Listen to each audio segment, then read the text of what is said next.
ఒక వ్యక్తి ఉన్నాడంట, తనకు ఒక పొలం ఉంది.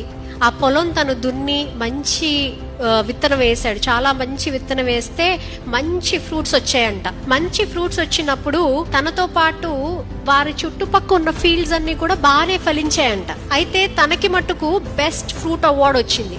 ఆ బహుమానం ఇచ్చినప్పుడు ఒక ఆమె వచ్చి అడిగింది, ఏమండి మీకు ఇలాగ బహుమానం వచ్చింది కదా, మరి మీరు ఎలా ఇంత మంచి పంట పండించారు, అలాగే కాకుండా మీ చుట్టుపక్కల కూడా ఎలా పండించారు అంటే, నేనే నా విత్తనం వారికి కూడా ఇచ్చానండి అని అన్నాడు.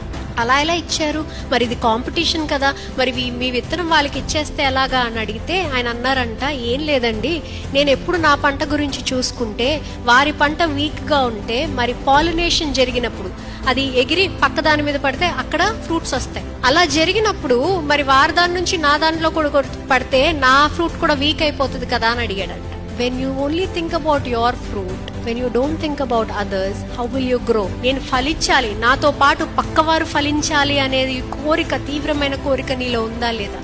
ఎప్పుడు తీసుకునే రకంగా కాకుండా అప్పుడప్పుడు మనం కూడా ఇస్తే బాగుంటుంది. మన ప్రార్థన వల్ల పక్క వాళ్ళు బలపడుతున్నారంటే అంతకన్నా ఆనందం ఇంకేదీ లేదు.